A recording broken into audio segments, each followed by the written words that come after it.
In every step, ITS focuses in advancing education, research, management, and community service.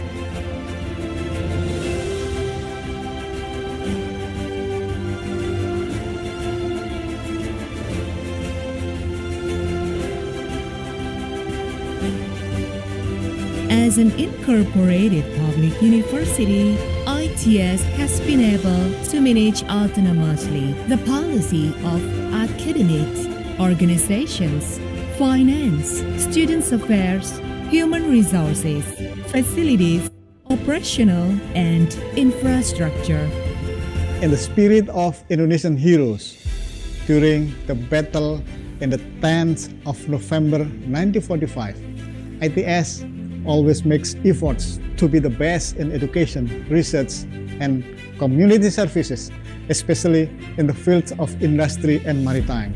ITS also actively contributes to the nation development, and in the future, ITS will become an entrepreneurial university with world-class reputation.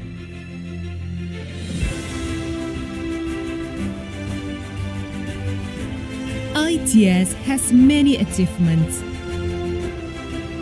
Both national and international achievements prove that ITS keeps growing and gives the best contribution to the nation of Indonesia.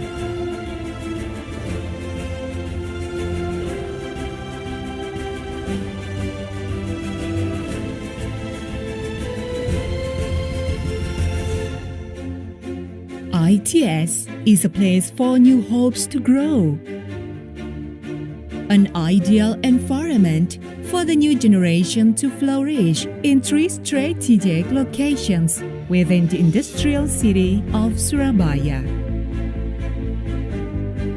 As a smart eco-campus, ITS maintains harmony between technological advances and the sustainability of the surrounding ecosystem. ITS has 7 faculties with prospective scientific fields, including Scientics, INSYS, Vocation, Creatis, MarTech, Electics, Plan. ITS is a space for the new generation who are hungry for knowledge because it provides a wide range of references in both physical and digital form. ITS makes it easier for the new generation to access information by providing flexible classes.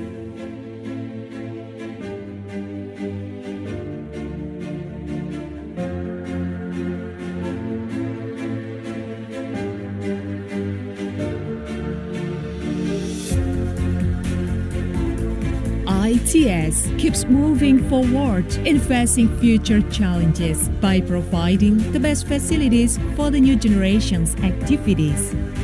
The facilities support both spiritual and physical needs.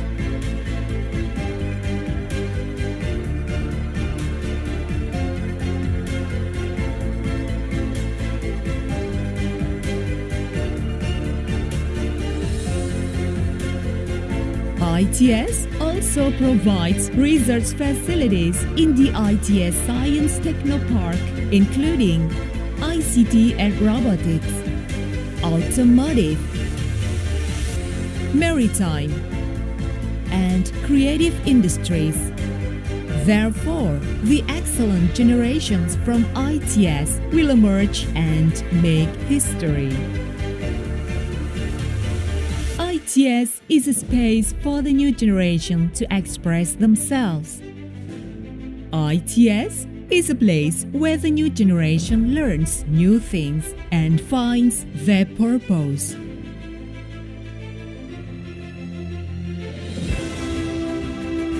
ITS has become a place where the new generations that carry the future will be born.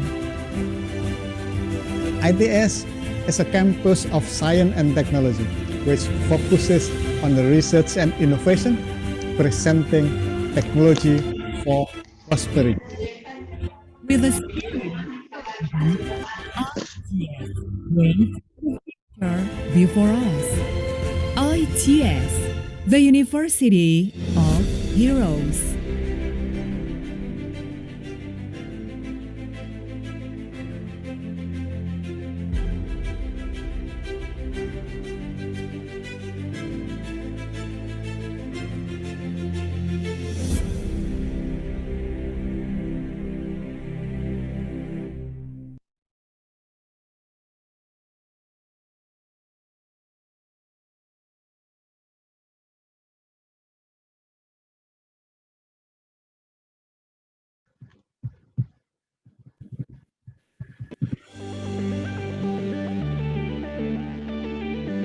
Distinguished guests, ladies and gentlemen, before we start commence the program, and here are the following webinar protocol.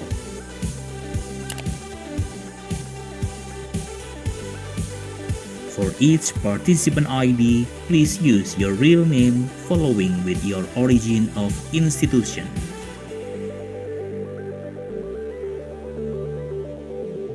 All of participants are expected to mute the audio and only unmute the video during the event. We cordially invite you to take your own firm and comfort seat in your own room, and please avoid the backlight.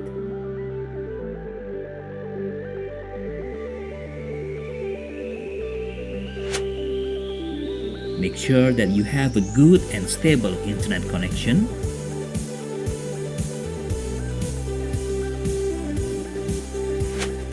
If you have an earphone or headset, we recommend you to use it so that your voice can clearly and loudly to be heard. During the Q&A discussion session, all participants, please use the chat box to deliver the questions. Thank you for your cooperation and consideration.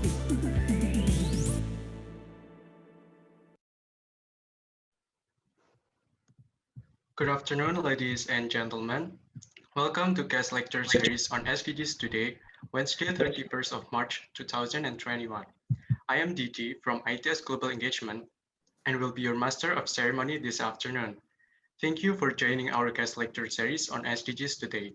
Before we start our agenda, let me inform you some of the rules for this event. First, please fill your attendance at bit.ly/attendance_GLS SDGs. Our committee also sent the attendance link in the Zoom chat room. Second, participants who wish to ask questions during the Q&A session, please send your question to intip.in/Q&A-GLS SDGs. The link for questions listed in the chat room as well. Or you can ask directly by clicking the raise hand feature during the Q&A session. Today's lecture theme are SDGs in solid waste management, paradigm shift in waste conversion to wealth, and semi-decentralized of solid waste management, which will be delivered by our speakers, Dr. Pramila Tamunaidu from University Technology Malaysia, and Dr. Warmadewanthi from ITS. The lectures will be moderated by Dr. Dian Saptarini from ITS. Before we start our agenda, allow me to deliver our schedule today as follows. First, lecture from Dr. Pramila. The second, lecture from Dr. Warmadewanthi. And the third is Q&A session. And the fourth is certificate awarding followed by the closing. Okay, before we proceed to the lecture, let me introduce our moderator for today. So our moderator for today is Dr. Dian Saptarini. Dr. Dian Saptarini got her doctoral degree in Ocean Engineering Department, Coastal Management at ITS, and her research interests are marine ecology, coastal management, and remote sensing for natural resources management. Well, without further ado, let's proceed to the main agenda. To Dr. Dian, the time is yours. Okay, thank you very much for the Master of Ceremony. Hello, everybody. Good afternoon and maybe good morning for participants that come from Europe, or maybe good evening for the participant from the southern part, from the Australia. Today we have a guest lecture series with the topic is about the waste management.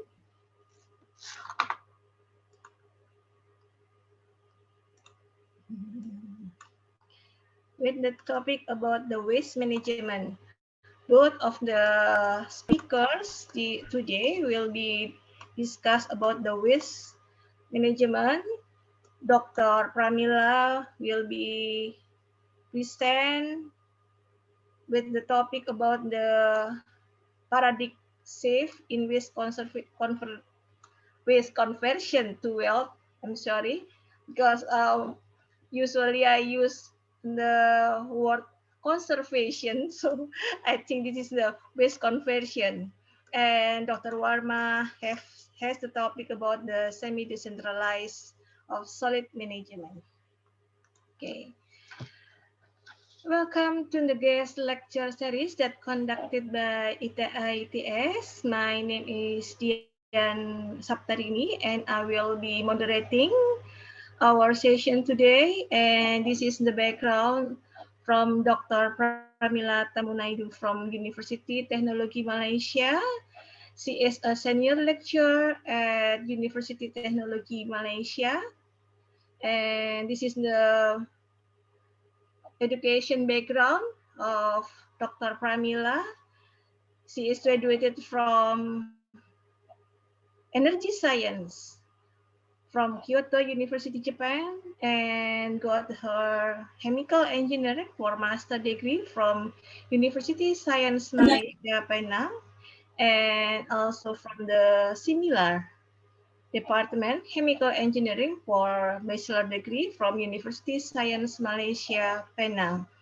And right now, her current research project is about the solid waste management system in Malaysia, Japan, Advanced Research Center in UTM Pago, and feasibility studies on diatomite as coagulant in advanced moving bed. We have two speakers. The second speaker is Dr. Warmadewanthi. Bu Warma, we usually call it Ibu Wawa, Dr. Wawa, is head of Research Center for Infrastructure and Sustainable Environment, ITS. She is a lecturer in Environmental Engineering Department in ITS and has a educational background like we read it. Graduated from National Taiwan University of Science and Technology in Chemical Engineering Department and got her master degree from the Environmental Engineering of ITB, Bandung Institute of Technology, and she is graduated from Environmental Engineering from ITS for her bachelor. And this is the research expertise from Dr. Wawa related with the solid waste, water, wastewater treatment, and management. Okay. Okay. So, for the participant, like the master of ceremony informed before, you can, if you have some question, you can write your question using the link that already preparing by the committee. And without further, we will continuing with the first speaker, Dr. Pramila Tamunaidu. The time is yours. Okay, thank you, Dian. Thank you so much. Okay, my name is Pramila, and I have thank you very much to Dian for introducing me. So my details are in my virtual background. So it's easy, and then there's a QR code. Sorry, this side, the QR code for you to browse to our research activity. Yeah. Okay, so today I'm going to, if you can see my slides. Yeah, we can see it. Yeah. Okay. So without further ado, thank you very much, first of all, to ITS Surabaya for giving me this opportunity to share or sharing of expertise actually, because I know ITS is a leading institution, is a leading institution in Indonesia, and all your students and the generation now are very resourceful and very innovative, and so just accept this as a sharing session rather than an educational talk. So today my talk is on SDGs in waste management, paradigm shift in waste conversions to wealth. My name is Pramila. Dr. Dian has introduced. So before I go on further, I would like to briefly introduce my university and my faculty. I belong to University of Technology Malaysia, and my faculty is known as Malaysia-Japan International Institute of Technology. My faculty is located in the heart of Kuala Lumpur. So we have a UTM branch in Kuala Lumpur. We are 5 kilometers away from Twin Towers, if you have been to Malaysia. So today, Malaysia-Japan, this is actually a government-to-government project. And we have 29 campus university members in our consortium. So I graduate from Kyoto University and I'm a part of this faculty. So a little about the center I'm heading.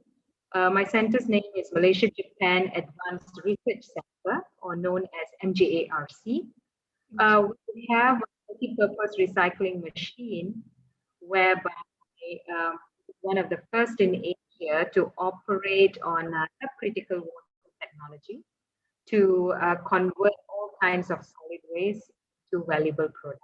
All right. So without further ado, let me just go into my talk. What are the urban challenges that any city is facing? There are a lot of challenges, but there are few challenges that we can group together. We can start from water supply and sanitation, waste management, transport, climate change, energy supply. There's a lot of people coming into the urban cities now. So there's unplanned urban strolls, slum dwellers, natural disasters, income gap. So there are many, many problems in urban, the challenges in urban. So waste management is one of them. You and I are here because solid waste management is everyone's business. So we produce solid waste, and we must also ensure effective and proper solid waste management. This is actually very critical to achieve sustainable development. I think all of you are very intelligent people and you know what sustainable development goals are. But I'll just try to refresh a little bit on this Agenda 2030. Sustainable Development Goals started in 2015, so we have another 9 years to achieve 17 goals, and they are about 169 targets, and we have more than 300 indicators. It is like, for example, you want to become an excellent student, so that is your goal. Your target is to get a CGPA of flat, and your indicators are you have to do well in your tests, your assignments, and your quizzes. So basically, sustainable development goals behave similarly. So as you know, sustainable development has 3 important factors: people, economy, and environment. So if we dissect this 17 goals, we call something called SDGs wedding. If we dissect the 17 goals, the 4 goals are about biosphere or environmental factors. There are 8 goals towards society, There are 4 goals towards economy, and finally, the icing on the cake is partnership. Partnership for all goals. So similarly, in solid waste management, there must be an environmental goal, society, and economy. All right. So let us look into the SDGs for solid waste, particularly. Yeah. So environment, we target goal 14 is life below water, and the target is 14.1. Which is reduce marine pollution, and the indicators are written as 14.1.1, if you can see in my slide here. You can see the goal of society, which is goal 11, sustainable cities and communities, and our target 11.6, which is reduce the environmental impact on cities. How we monitor this is from the municipal solid waste collected and managed. And if we look into the economic factor, we are at goal 12, which is responsible consumption and production. And we have 4 targets, 12.2, 12.3, 12.4, and 12.5. So what is 12.2 is sustainable management and use of natural resources.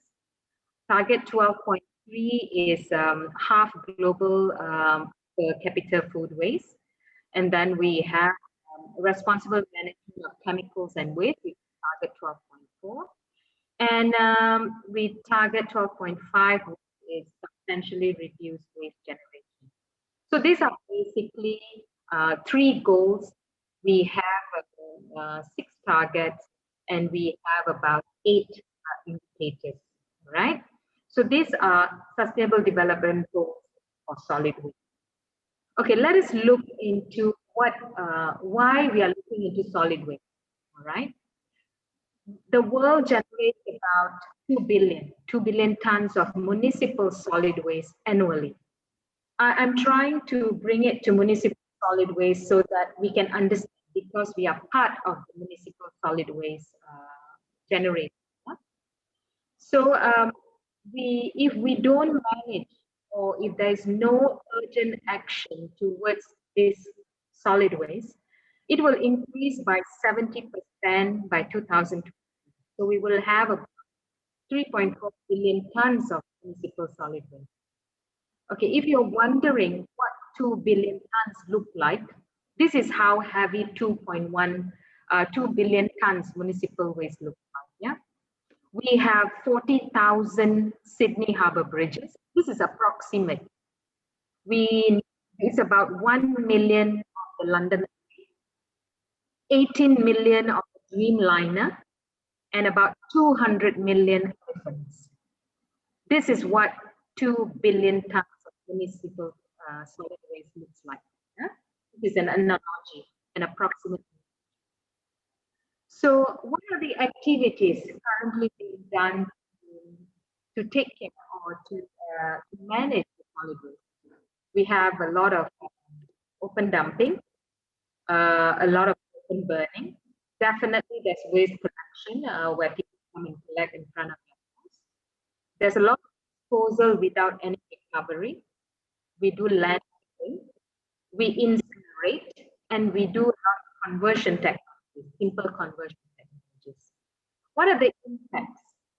We clog our sewage system, our greenhouse gas emissions increases, air pollutants, there's a lot of loss of resources and depletion, there's leachate problem, bottom ash, fly ash, and soil nutrients, which affects air pollution, water pollution, and land pollution. So these are environmental bases, yeah? So this is what we do currently, mainly our activities.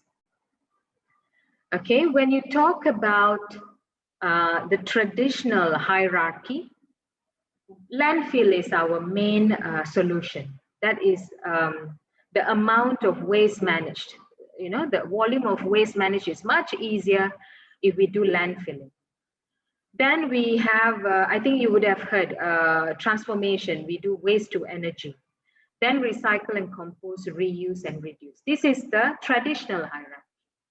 When we go to the new waste management paradigm, landfill should be the last resort. That means we minimize the earlier stages and we dispose very little. So prevention actually starts from reduce. That means you and I are responsible for this reduction. Then we have recovery, where we reuse, we recycle.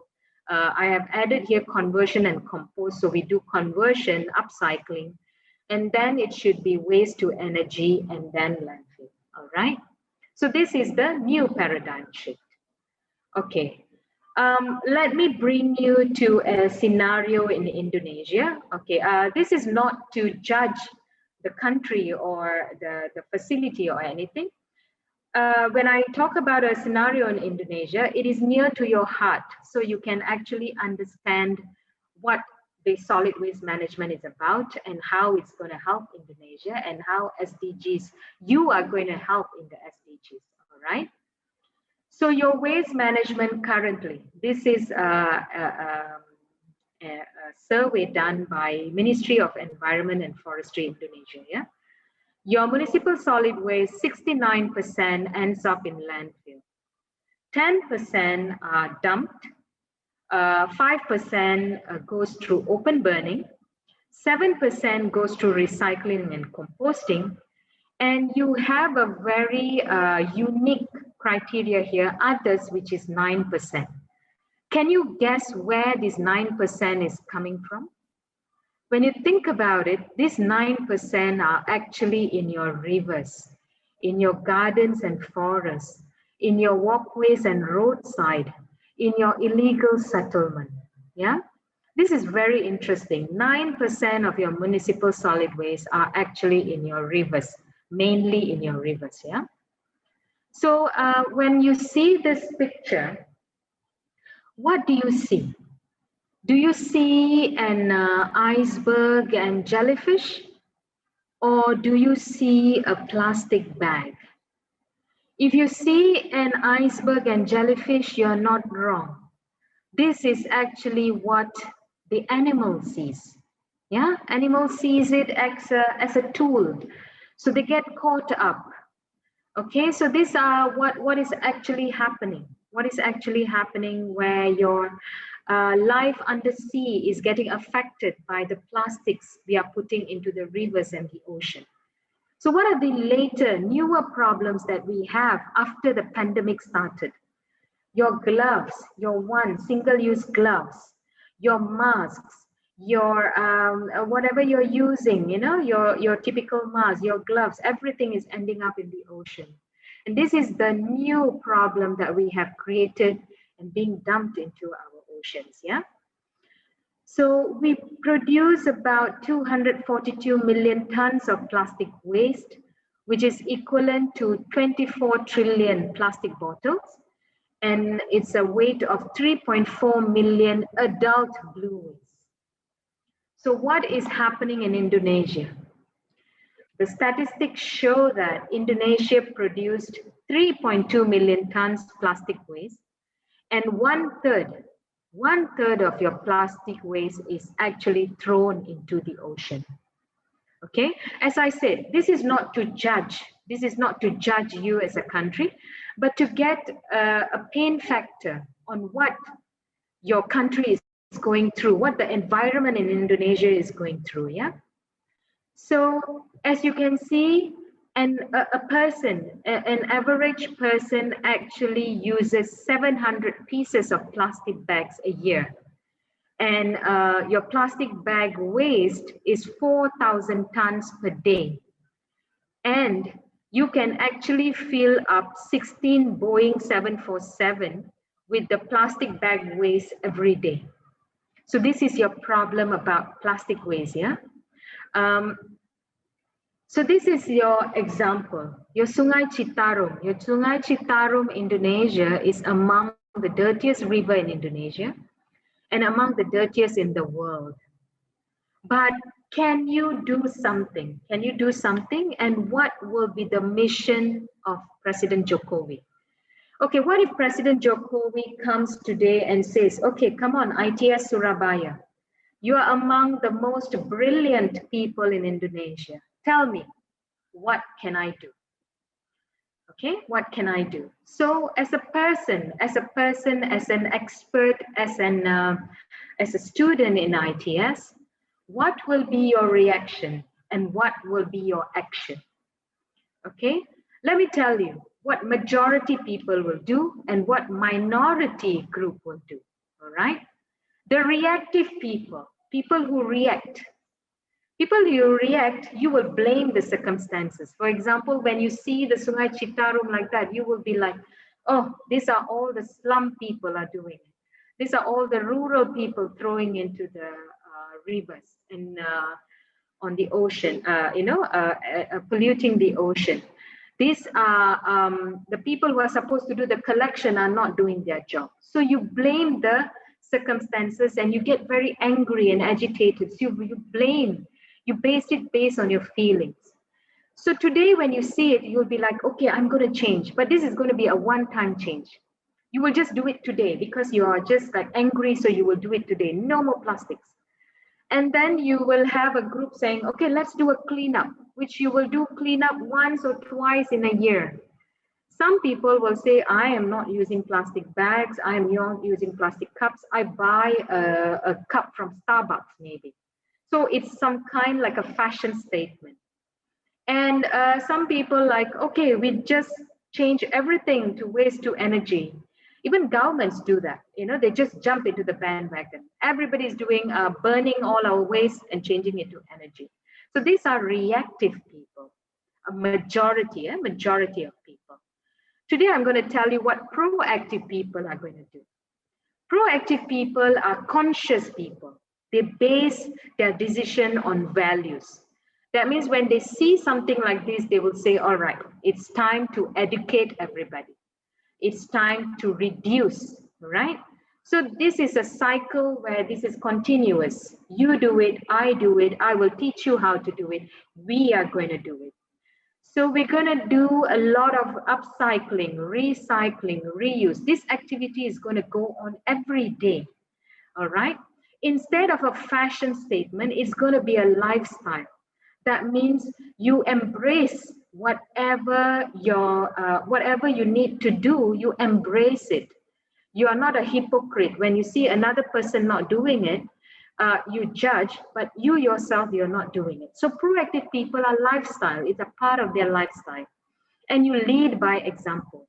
But sadly, proactive people are the minority. So I am assuming ITS are this minority will soon become the majority who will proactively deal with solid waste management, right? So we were talking about this paradigm shift. I'm going to just show you step by step. I'm just going to show you all these elements. We're going to start with waste to energy. This is just to energy. Your waste to wealth actually starts from element 2 onwards. Yeah, from 2 to 5 is going to be towards waste to wealth. All right.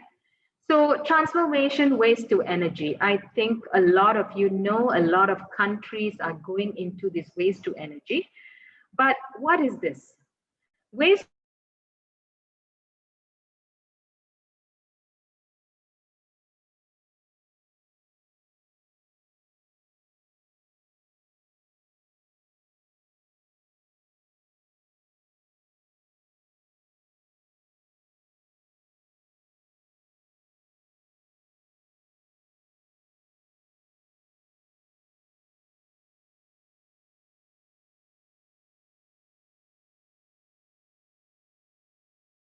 yeah.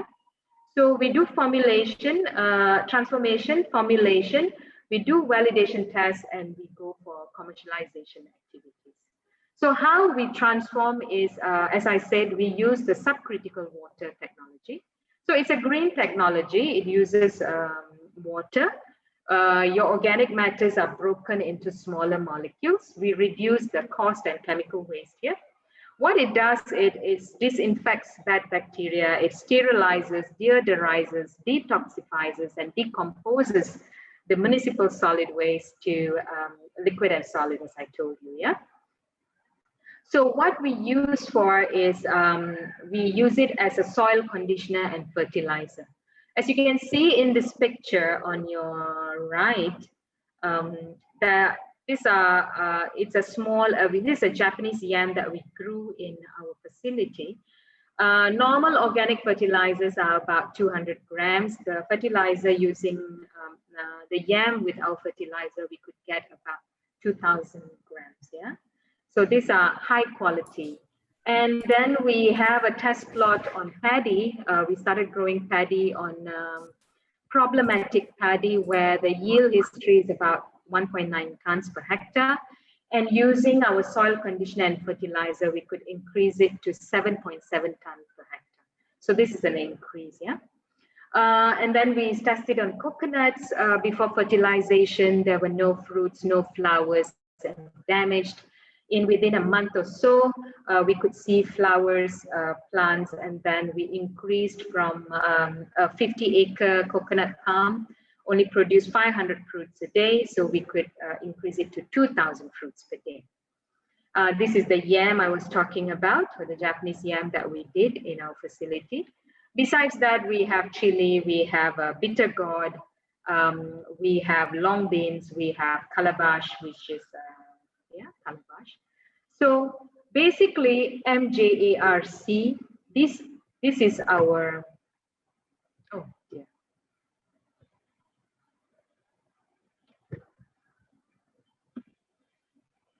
I'm so sorry, somehow the screen just stopped.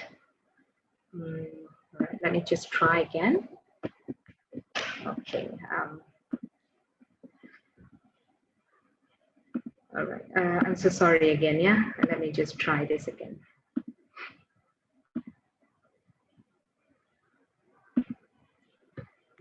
All right, so the SDGs that we are championing is we have all the factors. So we have extra factors. Just now I showed you 3 goals. These are main goals for sustainable developments in solid waste. But all the other goals you can relate to your main goals, yeah? You can help the other goals. So MGRC, we go towards zero hunger. We address zero hunger. We address the economy, which is number 9, where we have technology. So there's innovation and infrastructure. And society and responsible consumption are part of the main SDGs of solid waste. But we also help the environment in the terms of climate change. So these are for conversion into valuable products. So these are our SDGs, all right? So when we go a step higher from conversion to recycling and resource recovery. So when you talk about recycling and resource recovery, I'm going to show you 2 pictures about Indonesia. Can you actually tell me what are these 2 centers in Indonesia? It's actually very near to you, all right? One is actually Surabaya Composting Center, and one is Nishihara Corp Super Depot Surabaya. I think this is your TPS 3R Surabaya, right? So you have it, you actually have it in Surabaya. So you are in Surabaya. How can you be a part of this, this activity in Surabaya so that you can help in the SDGs of Indonesia, all right? So once you do this recycling, what are you actually helping? You're actually helping the economy because you have industry and infrastructure. 11 and 12 is the society and your responsible consumption. And you're adding one value to climate change. And then you're also helping the environment in terms of life below water. So these are SDGs, 5 SDGs. When you talk about recycling, when you talk about resource recovery, let us go a bit more higher level, which is reuse. Okay, upcycling and reuse. I know you would have heard about recycling. Upcycling means you take something and then you make it something better. Or you take something, you make it something else, all right? So upcycling. So this is a case study in Indonesia. This lady is known as Fika. Mrs. Fika. Mrs. Fika is from Greece. She finds plastic waste in her neighborhood and she turns them into craft, beautiful craft, all right? So this is known as upcycling. You take something and you change it into something else. So this is craft, all right? And then you have this Filipino engineer. He actually got all this recycled plastic waste and he created chairs for school children, all right? He created chairs for school children. So this is upcycling, all right? This is a case study in Thailand. This is a monk, Samut Prakan monk. He actually made nano robes from plastic bottles. So his robes are made from 15 single-use plastic bottles, all right?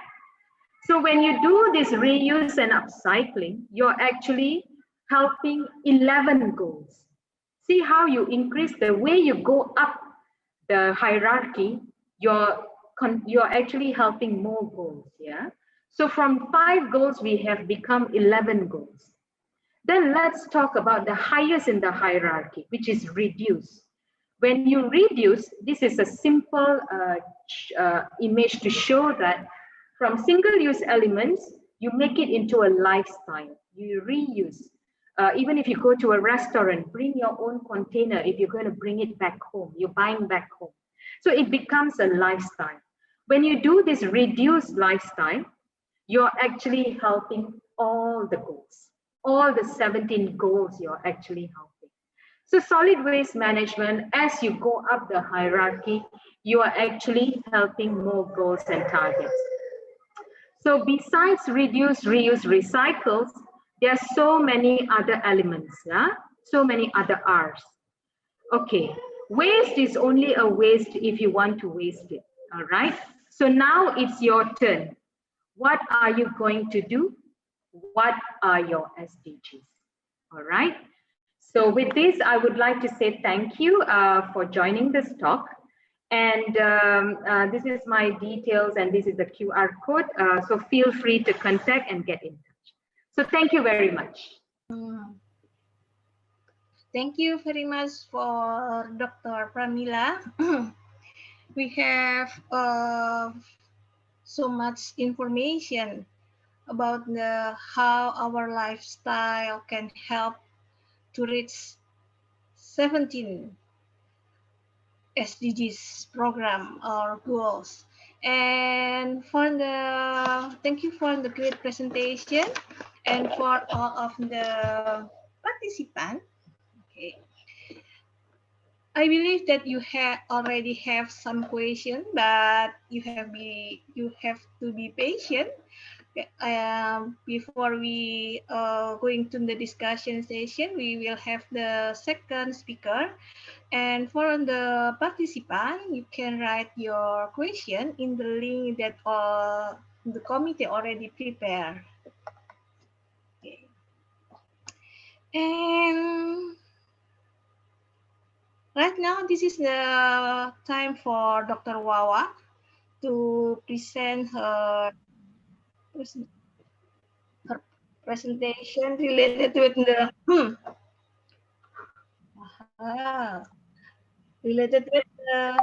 semi-decentralized of solid waste management. Maybe is it my voice clearly? Yeah. Yes, clear. Yeah, thank you. Bu Wawa, you have 45 minutes to present your PPT, and after that we will be continuing with the discussion session. Bu Wawa, the time is yours. Okay, thank you very much, Ibu Dian, and good afternoon for all of the participants in this afternoon session. So, first of all, nice to meet you, Dr. Pramila. It's a very nice talk, and I'm already write your email address, and I hope that I can contact you in the future, because I think this topic is a very, very related to us here, and you already mentioned also some of the condition of the solid waste management in Indonesia and also in Surabaya city. So I think for me, I will be repeat some part of Dr. Pramila that already mentioned. to all of you. Just to would like to have some description about how the management of the solid waste, especially in Surabaya city, because in Surabaya maybe it's similar with another city in Indonesia, but we also have some a difference from other city because we already developed some activity that can be reduce amounts of the waste that transport to the landfill. Okay, so I will be start with the semi-decentralized system of solid waste management, and I will be start with the what Dr. Pramila already mentioned previously, that is related to the sustainable development goals, and I mostly will be talk about the sustainable development goals number 11 because this is related to the sustainable city and community. And what I'm talking today is about the infrastructures that already built in several area in Surabaya city especially, and how we are dealing with the semi-decentralized system of the solid waste management. My name is, as mentioned by Ibu Dian, you can call me Wawa, very easy to remember, and I'm from the Research Center for Infrastructure and Sustainable Environment, and Ibu Dian is a Vice Deputy for this Research Center, and we are is under of the Research Center and Community Services Directorate in ITS.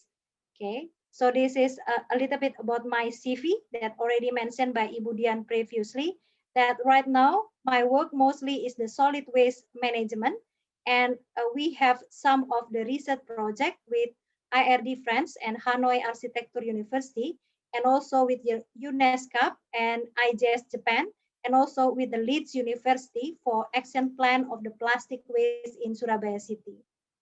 And again, as I mentioned by Ibu Dian previously, welcome to ITS for all of the participants.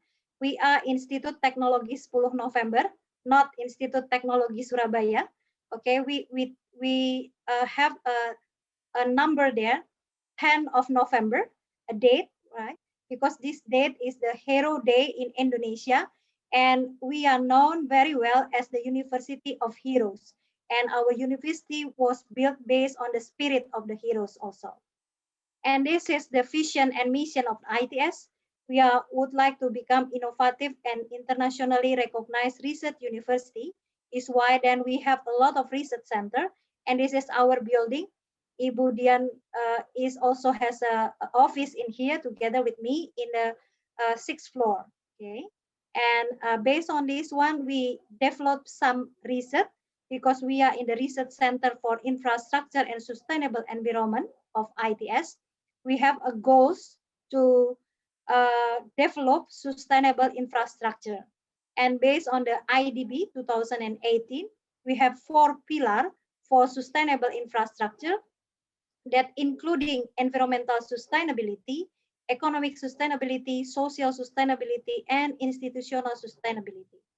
But we are from the Research Center for Infrastructure and Sustainable Environment at ITS, with the goal for development of sustainable infrastructure, we have several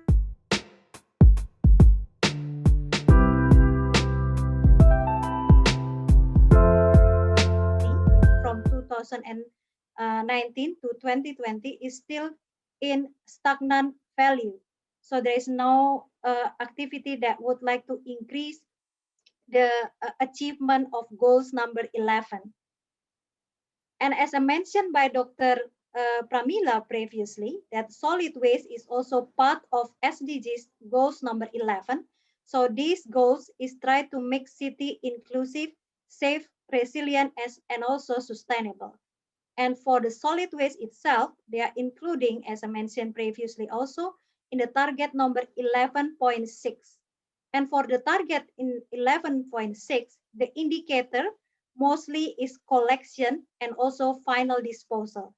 So these 2 indicators will be show what kind of the activity for the solid waste management already conduct in the country, especially for achieve the goals for collection and final disposal.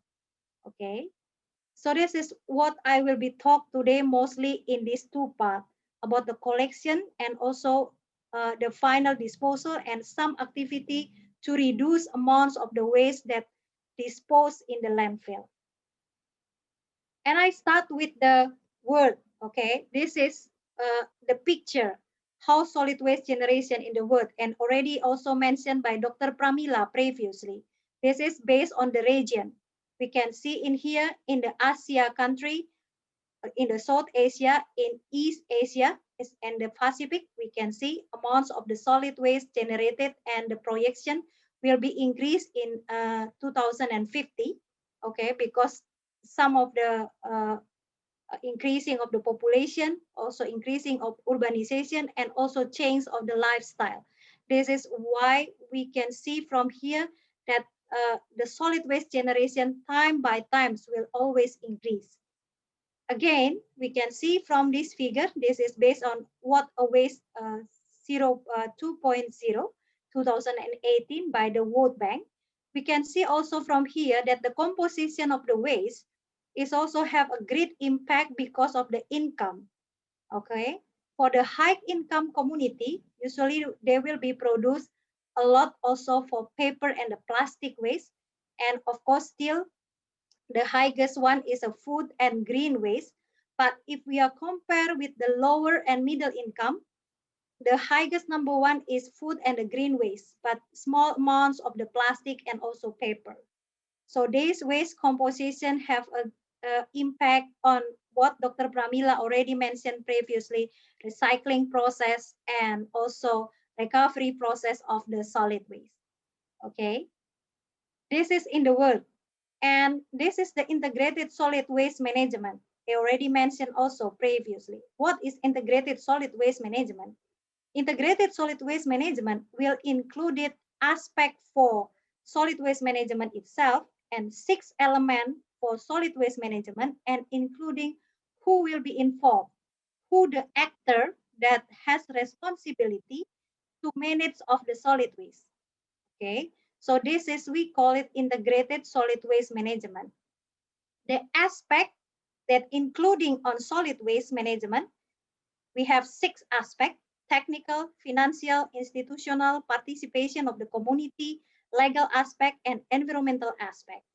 And the 6 elements that included in solid waste management are waste generation, waste handling, separation, storage, and processing at sources, collection, transfer and transport, and transformation, as mentioned by Dr. Pramila previously, and also disposal.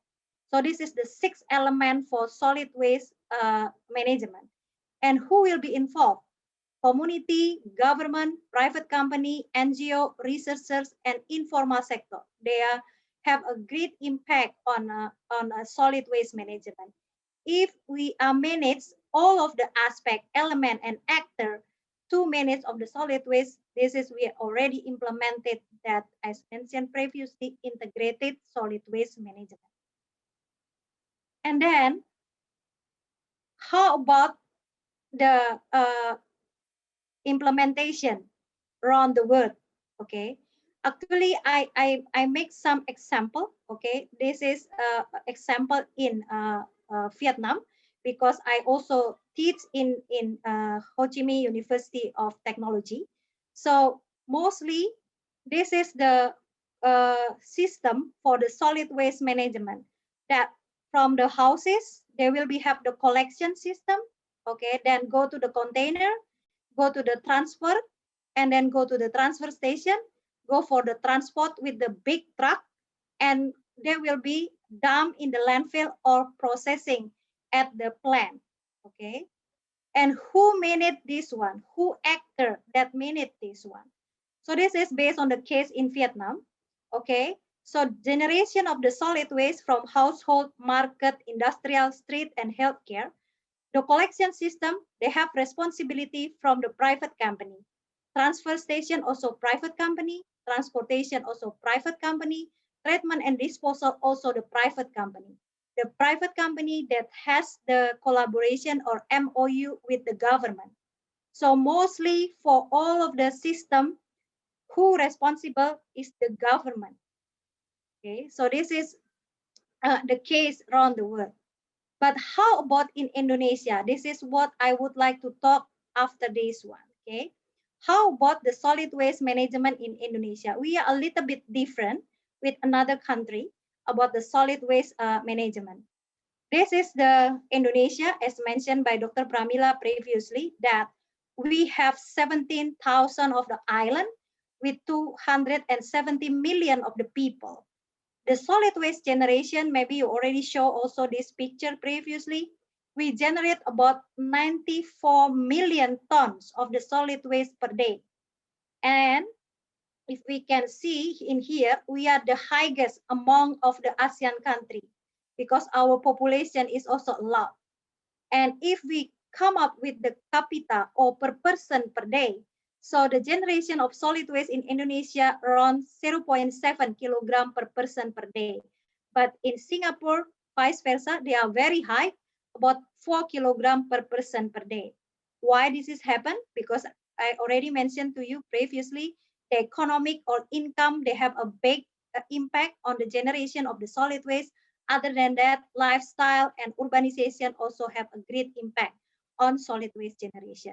So this is the pictures of Indonesia, okay? And what is the legal aspect in Indonesia? Because as I mentioned to you, the integrated solid waste management is including also the legal aspect. And this is the legal aspect and target in Indonesia. Okay, we already have the Waste Management Act, Regional Development Act, National Medium Term of Development Plan, and we have a target in here that 100% of solid waste management need to collect, treat it, and also dispose in the landfill by 2024. Okay, then we also have the National Waste Management Policy and a strategy that we need to reduce amount of the solid waste. As mentioned by Dr. Pramila, the highest hierarchy for the solid waste management is reducing. And in Indonesia, they already put the target 30% for reduction of the solid waste and 70% for handling. Okay. And how about the marine debris handling? As mentioned by Dr. Pramila previously, this is the problem in Indonesia, and we are the second largest contributor for the plastic waste around the world. And President Jokowi already have the presidential regulation in 2018 that Indonesia has a commitment to reduce amounts of the plastic waste goes to the ocean around 70% in 2025. And as Dr. Pramila mentioned again, acceleration of development waste to energy. This is a reactive activity that is mentioned by Dr. Pramila. That in Indonesia, we also conduct the waste to energy because we try to reduce amounts of the solid waste in the landfill. Okay, so this is based on the regulation of the president also in 2018. 12 cities, including Surabaya, they need to develop waste to energy, okay, by the thermal process especially. If we take a look about this one, this is a very ambitious target of Indonesia. And again, very short time, because just only from right now, just only 4 years that we need to fulfill this target for the solid waste management. Okay, and how about the existing condition of Indonesia right now? This is based on the data in 2018. The data in here, this is based on the waste that mentioned by the World Bank, especially for the collection of the solid waste in Indonesia based on capital city of Jakarta. Here we have 80% of the collection. But in Indonesia, this is not the case. Jakarta is cannot representative of all of Indonesia because, as I mentioned to you, we have from Sabang to Merauke. So this is the data from the Ministry of Public Work and Human Settlement in Indonesia that we are just only have less than 70% of the solid waste collected and only 10% of the solid waste that dumped in the landfill with the sanitary landfill system, but mostly with the open dumping and control landfill. And other than that, only 5% of the solid waste that reduce, reuse, and recycle in Indonesia within the target is 30% in 2025. So this is our challenge in Indonesia. How will we face this kind of challenge? Okay. So this is case of Indonesia as I mentioned to you previously. But in Indonesia, we have a different system for the solid waste management. And we call it, this one is semi-decentralized system, because not all is managed by the government. For example, in Indonesia, if I have some explanation to other friends from other country, they will be asking why you have this kind of system, because we would like to simplify the system in Indonesia, and we would like to make the community also has responsibility to collect of the solid waste. For example, in here, this is the conventional method in Indonesia, and all of the city, I think, implemented like this one, especially in the urban area. For the residential area, especially from houses, who will be responsible to collect of the solid waste? This is the local community.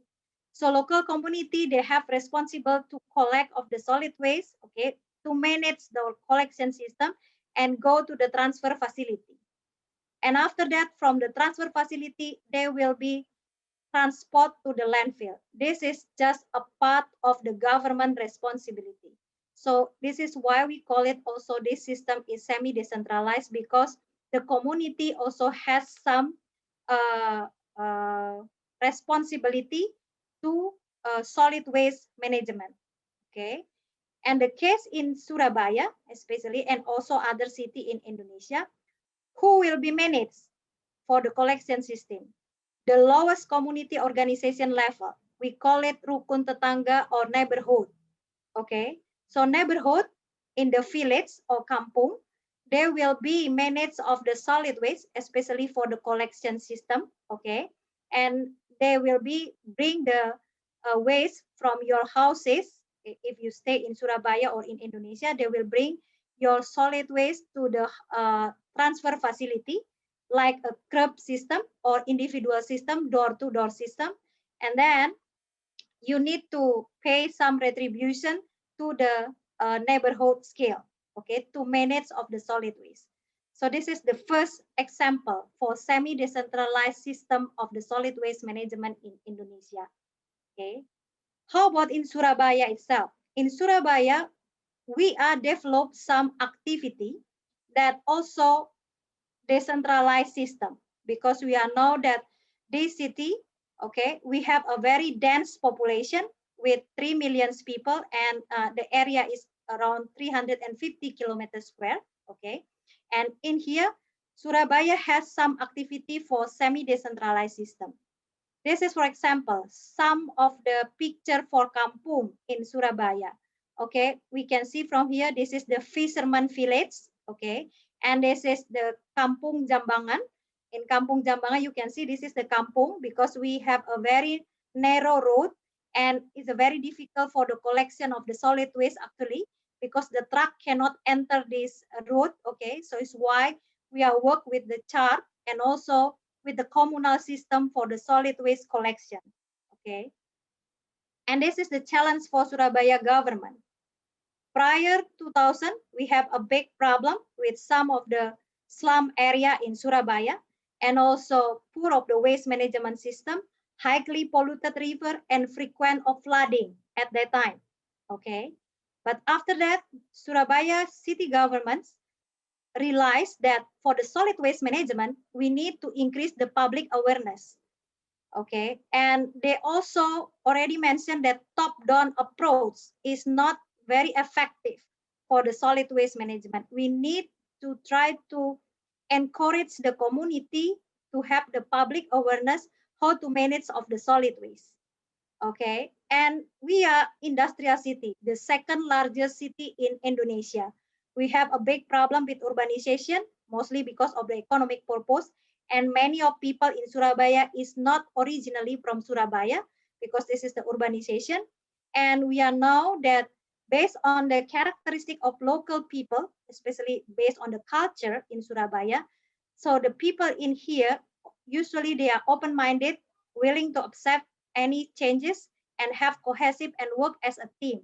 So this is why then Surabaya city government try to encourage people to more aware about the solid waste management. And we start in 2005. This is before 2005. This is our system, okay? Just only collected, okay, with the semi-decentralized system still, and then go to the landfill, just only like this one. And the total coverage surface is only 60%. But after that, with the activity that try to encourage people to aware about the solid waste management, the government has the program that call it Surabaya Green and Clean, and until now still developed and also adopted by so many cities in Indonesia. And here, not only the government and community that involved, but industry for corporate social responsibility, they are involved in all activity. Okay, and then this program especially depend on how people will be managed of their waste based on their innovation from the bottom up. Okay, and we have so many programs such as Surabaya Green and Clean, the first one, and right now free from the solid waste. So this is some award that give to the community if they can win this kind of the competition, and this is make a spirit for the people or community to manage of their waste. And usually the innovations that built by the community, including composting and recycling by the waste bank. It's already mentioned by Dr. Pramila previously that recycling is also part of the solid waste management and also can be implemented some goals of the SDGs. So this is the composting that conduct in Surabaya. We are using the Takakura methods, already known very well. This is by Mr. Takakura from Japan, and CSR is involved in this program. And the second one is composting plant, already also shown by Dr. Pramila previously. We right now have 27 of the composting center, not only for the trimming, but some from the solid waste from the market. We have 3 composting center that also manage the solid waste from the market that has a high concentration or high composition of the organic waste that can be composted. Okay. And other than that, the waste bank, okay, the waste bank that developed in the neighborhoods where while people would like voluntary to collect of the waste, and then especially for the plastic and paper, and then they are using the system with the very simple system that they will be separate the waste and then sell the waste to the central waste bank or informal sector, and after that they can get the money based on what they already collected. So this is, we call it waste bank. And this is originally from Indonesia for the first time in 2008. And the first one is built in Surabaya. Okay. Other than that, the advantage of the waste bank, especially waste bank, is a very successful in the low income community. We can see from here that the reason that say, okay, why we would like to develop of the waste bank. Okay, they say, okay, because of the environment, try to increase the reduce, reuse, and recycle, also decrease amounts of the solid waste that goes to the landfill. And this is also decentralized system because waste bank will be built not centralized, but also in the community, in the neighborhoods. Okay, and then they have the social impact for the waste bank, especially they have an advantage for religious activity, medical checkup, and also improvement in living in the kampung. But on fact, if we are go to the community and asking them why you would like to join to the waste bank, the first reason is about, again, income. Okay, only 33% of the community, they answer about, okay, this is a proper solid waste management. But others, this is related to increase of the income, increase of their income, monthly income, and then other than that, lend some money. Okay, other than that, for Eid Mubarak saving, and other than that, also for kampung recreation saving. So it's why then mostly based on the financial aspect, why they would like to become a customer of the waste bank. Other than that, as I mentioned by Dr. Pramila previously, we also have the material recovery facility. Yes, this is built by Nishihara from Japan. 2 locations already. one is in Mulyorejo and the other is in Wonorejo. They will be separate the waste, and here they have the recycling, and this is the material flow analysis that we just analyzed by using MFA system. And from here, especially from material recovery facility, you can see this picture. This is the styrofoam. Mostly the styrofoam will be collected from this area, and then they are conduct the recycling. This is by the informal sector. Okay, so this is what we already analyzed by using material recovery facility. And we are now mostly for the material recovery facility in Surabaya, they work with the informal sector to recycling of the plastic and paper. Other than that, maybe you already show also this picture previously. If you go around Surabaya city, if you go by bus, so you need to pay by using the plastic bottle. And based on the mayor regulation in 2020, they already mentioned that this is the contribution of the Surabaya bus services for the collection of the plastic, and then the government can sell it, because you can see from this explanation that in 2019 to 2020, they can collect about 41 tons of the plastic waste per year. So then they can sell to the industry and go for the recycling. So this is some activity that already conducted by the Surabaya city government. But still, we have a challenge for solid waste management. As I mentioned to you previously, some semi-decentralized system, for example, for collection, for composting, for recycling in the waste bank, and also some of the TPRs 3R or reduce, reuse, and recycle of the TPRs, they put in a decentralized system. But still, we have a challenge on solid waste management, especially in Surabaya. Based on our research, especially, we can see in here that amounts of the solid waste increase time by time. We never find that the solid waste decrease that collected in Surabaya city. And in here we can see just during the COVID is a little bit, COVID pandemic is a little bit decreased. Yeah, because some activity was stopped and then people just go outside of Surabaya city, is why then a little bit decrease the amounts of the solid waste. And this is the composition. We can see still a lot of the organic waste. And other than that, increasing of the plastic, as mentioned by Dr. Pramila previously, that the plastic right now a big problem, okay? And then other than paper, metals, and also hazardous waste that will be found in our solid waste composition, okay? And what is the challenge for Surabaya? This is the material balance of Surabaya solid waste. We can see from here that based on the decentralized system, okay, for the collection system, the percentage of collection in Surabaya is a high. 93% of solid waste already collected. Only 2% that recycling at sources because of activity of the waste bank and also the activity of the informal sector. We cannot find the reduction because of the composting, because so few people that conduct the composting at sources.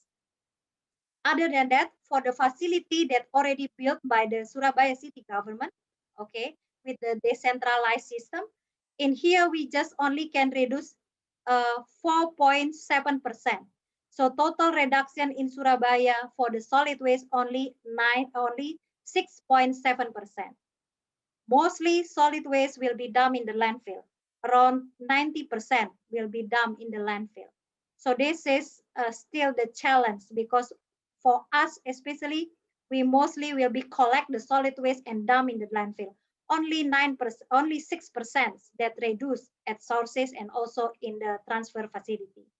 Okay, and again, this is the problem because we are also in the downstream area, so it's why then solid waste is still a lot in coastal area in Surabaya. Okay, and this is another challenge, as I mentioned to you previously, the composting at sources. Why people don't want to compost or conducting composting at their sources? We can see only 6% that conduct the composting. But other than that, they already mentioned that I don't have enough time. I'm lazy to do that. And I don't have any equipment for composting. and I don't know how to make a compost. Okay, so this is some of the challenge. How would like city to give some education to people how to increase the number of the composting at their sources. And other than that, for a big facility, as I mentioned to you previously, Surabaya has 27 facility for the composting. Surabaya city government always asking after the finish of the composting, where the compost will be go, because we also need to sell the compost. Okay, we need also to sell the product. But in Surabaya, we are a little bit lucky about this one because we have a lot of city park. So then the composting in here used for the city park in Surabaya city. So for the people that would like to take the compost in this TPS or in the composting center, there will be give free because we are not sell this composting that we are already conduct in Surabaya. Other than that, the challenge for the waste bank, you can see from these figures, this is the before COVID-19 pandemic. We have we have 374 of the waste bank in Surabaya, but right now a lot is already closed because the problem of the pandemic, and also we have the restriction at that time. So it's why then some of the waste bank is closed, and then right now some is already open. Okay, but still the recycling process is a little bit stopped because okay, the price of the plastic is reduced, and some other problem about the management. And we can see this is based on the research in eastern part of Surabaya, because they have a lot of the waste bank in the eastern part of Surabaya. We can see that the blue one is the active waste bank. There will be increased time by time. But on the other hand, the number of the inactive waste bank or waste bank that closed is also increased. Why?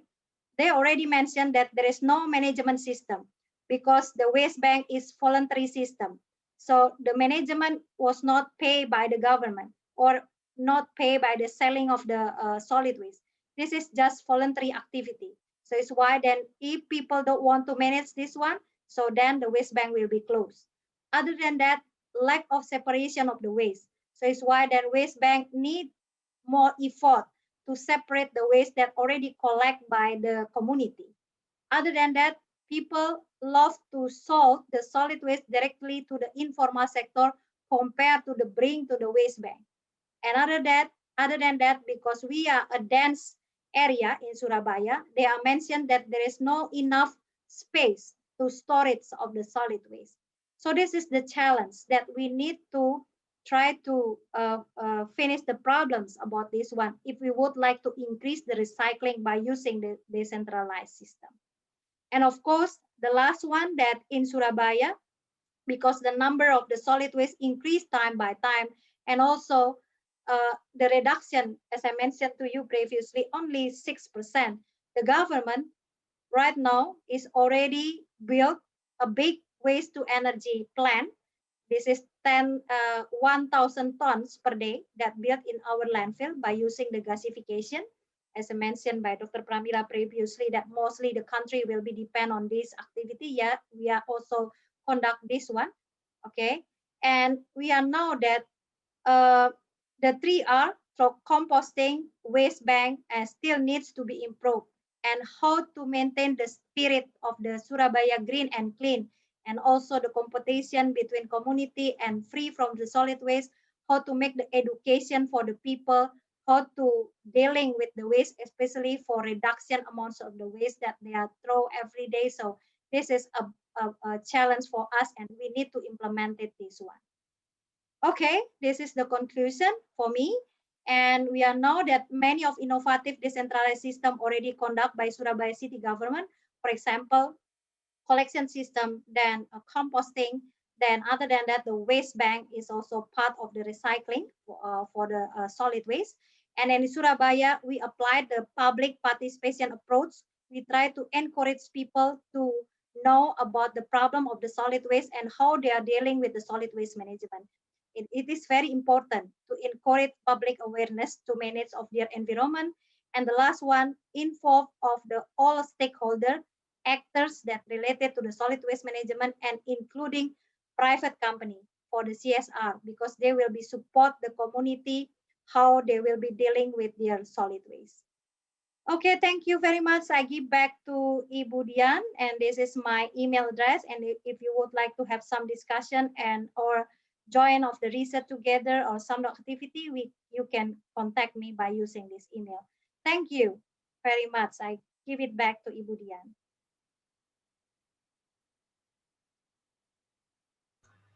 Thank you very much, Dr. Wawa, for a very insightful presentation.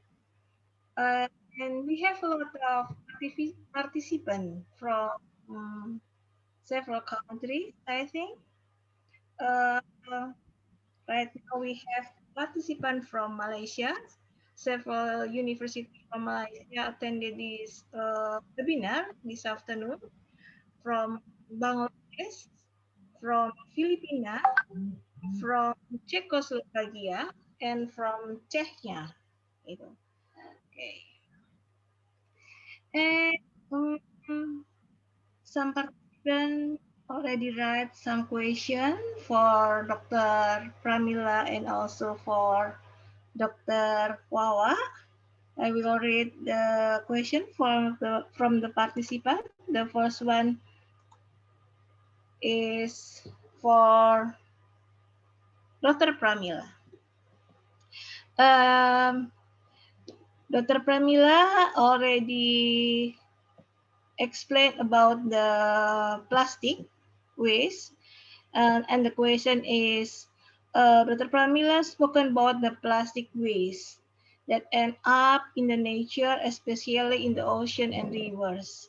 It is alarming how much plastic waste and dump in the water, but then to her knowledge, majority of the waste is from commercial fishing. What can we individuals do about it?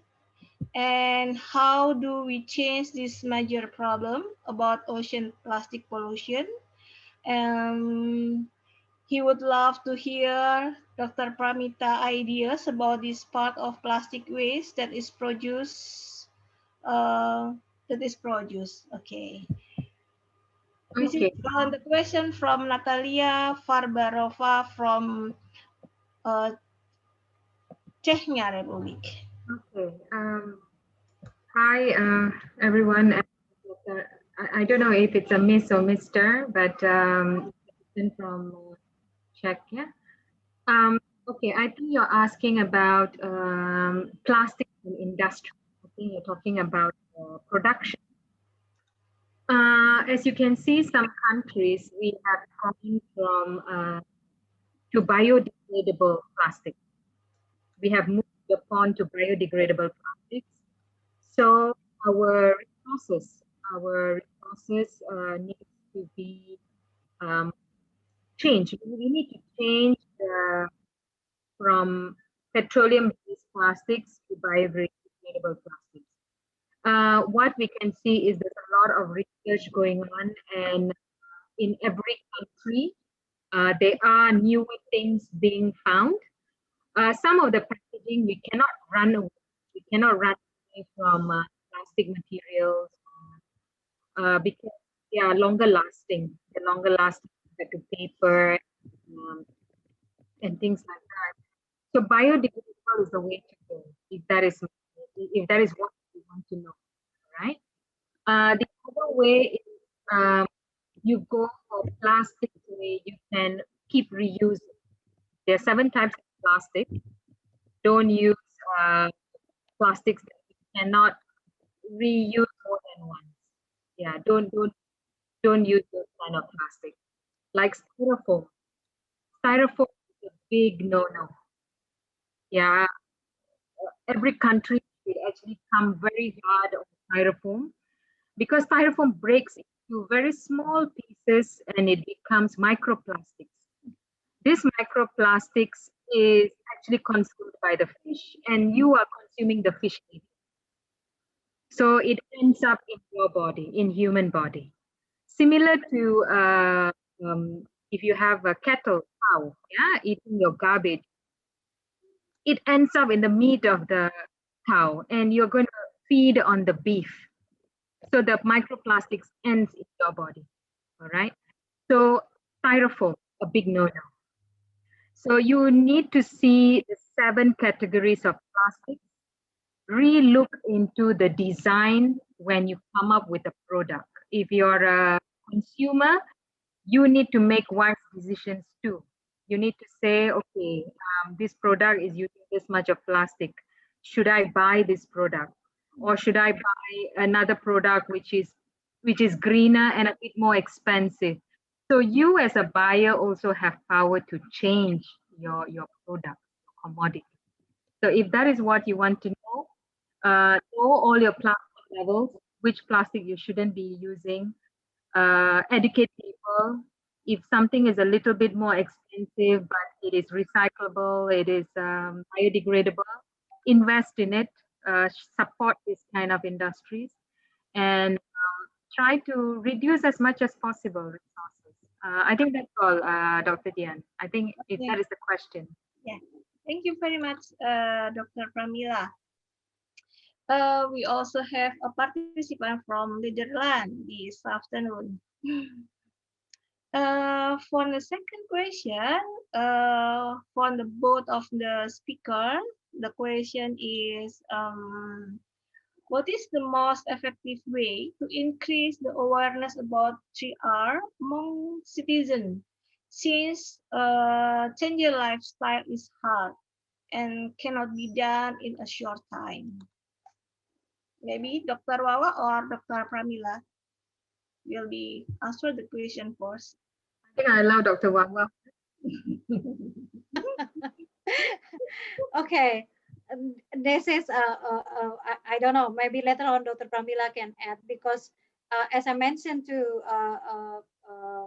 audience previously, that this part actually is a very difficult part, how to change the people behaviors. Okay, it's not easy like we are easy to okay, in 1 year or 2 years it will be changed. Okay, how we can dealing with this one, actually for us especially, the social engagement with the community is very important. How to increase the awareness of the people.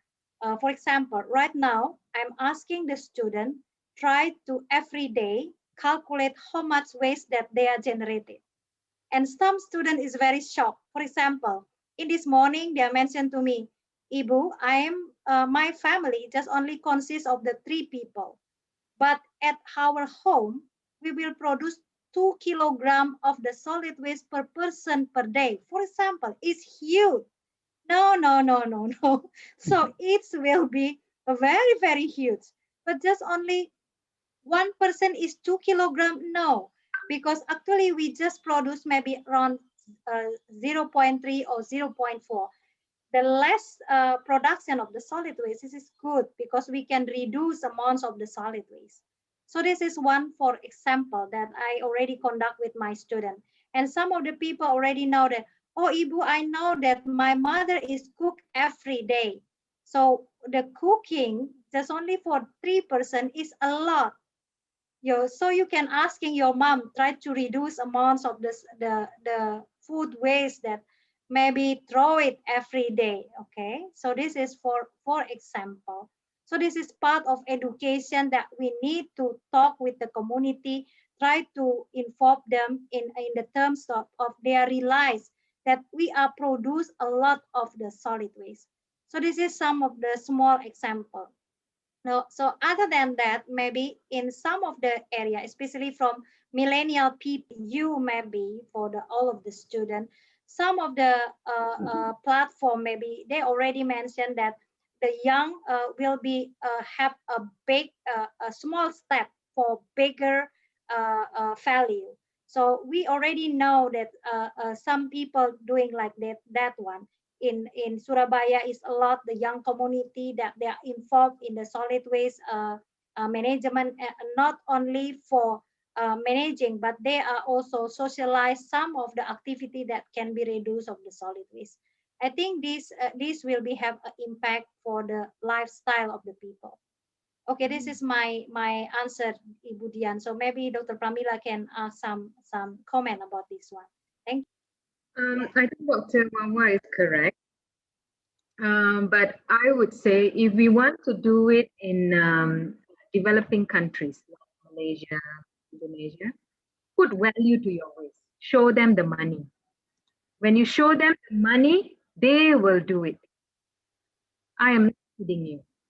If you have you tell them, okay, if you generate this much of food waste, the government is going to charge you per kg. Oh, they will try to reduce as much. Or if you tell them, okay, we're going to buy all the waste cooking oil. Every year we're going to give about, say, 10,000.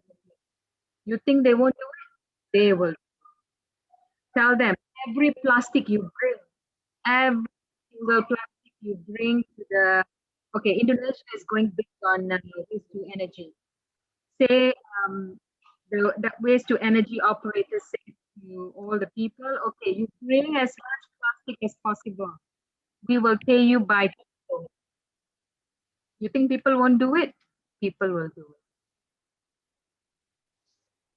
So you need to put in the value of money. It is not the best way, but this is the fastest way to do it. Because knowledge, and in between that, you do that teaching, training, educating, do teaching, training, and then the practice, there's no point. There's no point. It's just going to be a very full slide, and that's it. So how are you going to get people engaged? Put value, money. This is the first thing. Anybody will be interested.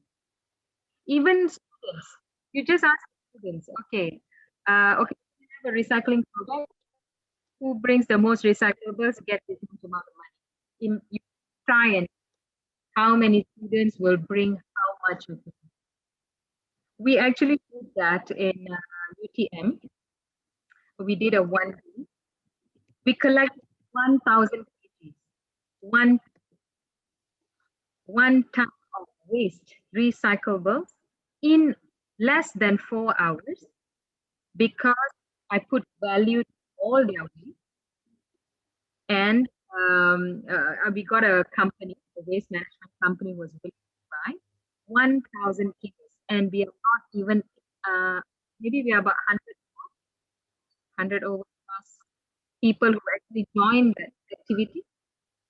1,000 kilos, no kidding. So put value to it. That's my strategy, if you ask me. Okay, doctor. Okay, thank you, Dr. Pramila and Dr. Wawa. Dr. Pramila, we have a question about the mixed waste. Is it possible to treat using the supercritical food method directly, and how the impact of impurities on this process in terms of efficiency and the quality of the product? This is a good question. Of course, we get a lot of commingled waste. It's mingled. We try to actually separate as much as possible. We do sorting. We do sorting. If we cannot really sort, if there's a lot of plastic, we do not make it into animal feed. We don't do consumption.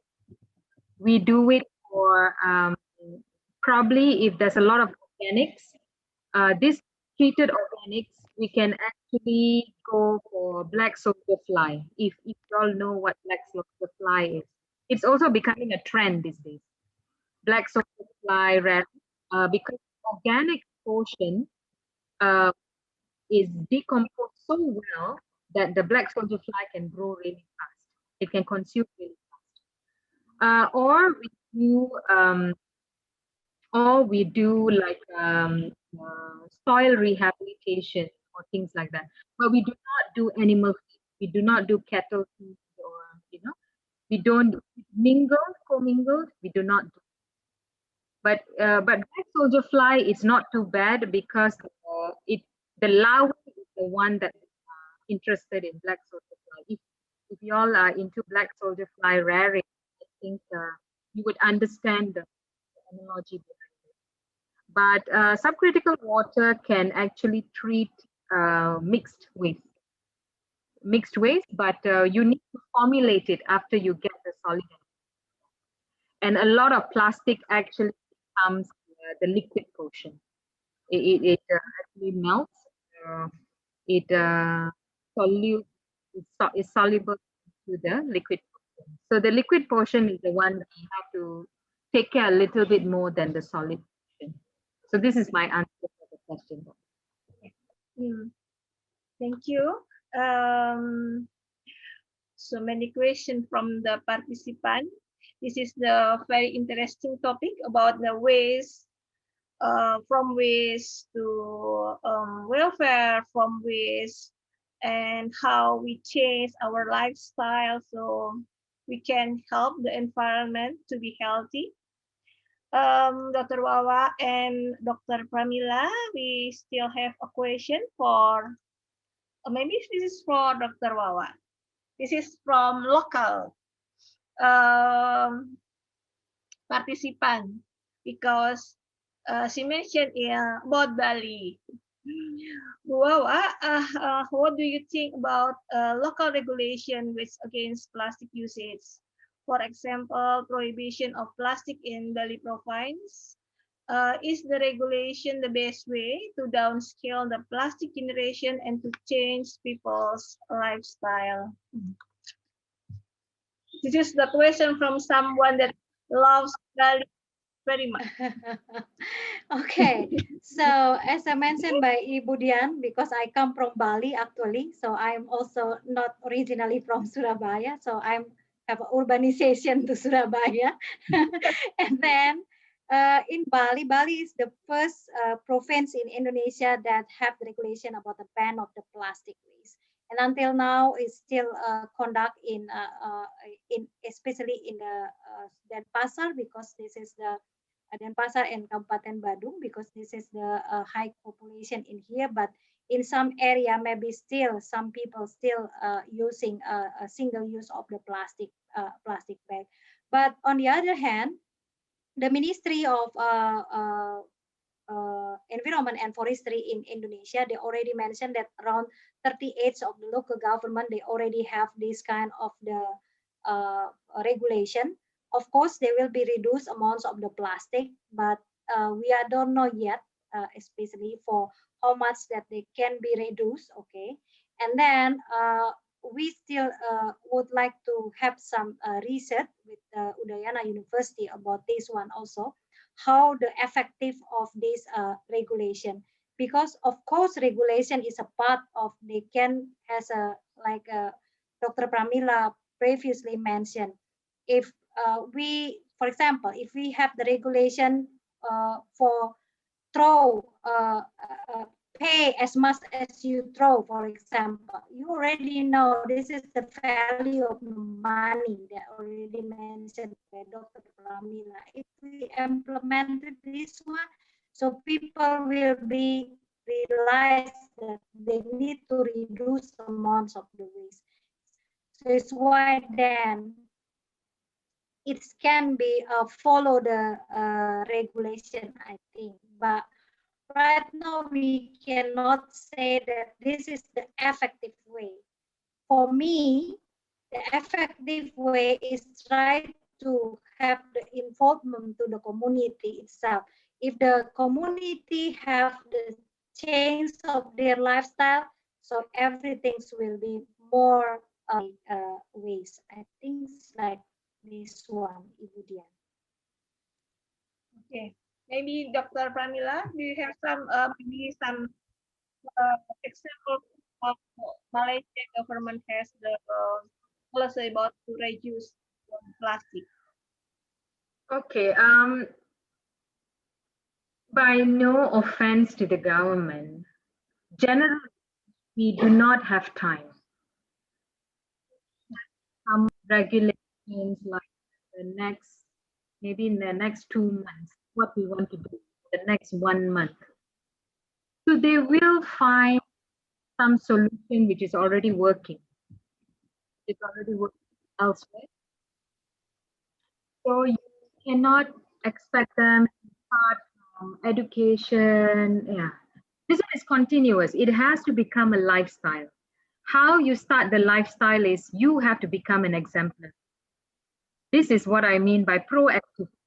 It's very minority.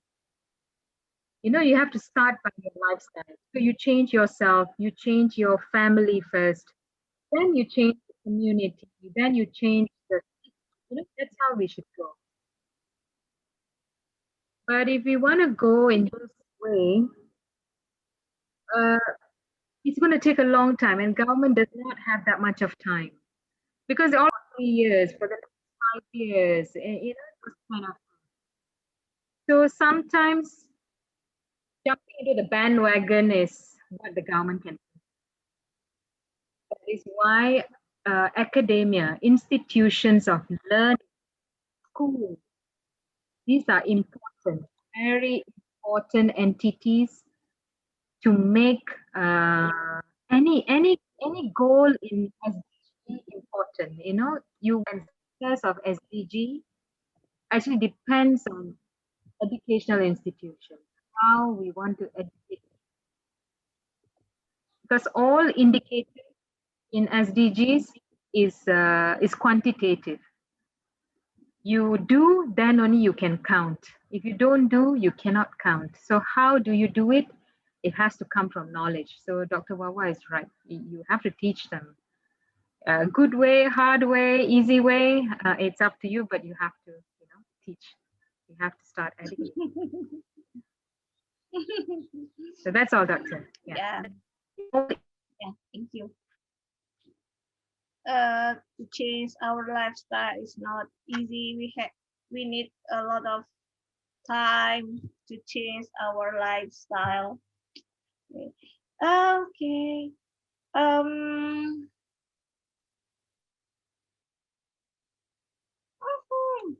Yes, Bu Warma? Oh no.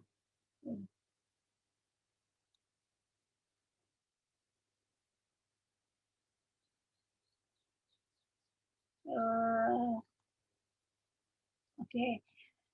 The question is from the previous question is from Bu Ketut Dewi Marta Erli, and we have still a question from the participant from student from ITS. The question is, as we know, maybe garbage like plastic or glasses, we can reuse, recycle, and etc. But how does managing food waste happen? In her opinion, this is a very close issue with the target to 12 SDGs. Maybe Dr. Pramila first. If I understand the question correctly, it's on managing food waste. Is that, Doctor? Yeah, managing food waste. Yeah. If we have waste for plastic or glasses, yeah, we can reuse, recycle. But how does managing food waste? Specific maybe about the food waste. Okay. I think when you look at food waste, this is our major issue in most of our countries. Organic waste is like from 50% to 70%. Places like Bangladesh, you have 70% organic waste. And there's a lot of food waste in that 70% of organic waste. Malaysia has the same problem. We have about 45% of food waste in our municipal solid waste. Out of this 45%, 50% out of this 45% is actually inedible. Inedible. That means half of it is inedible. That means your fruit peels, your market waste, your vegetables, etc. Yeah, the 50% is actually edible.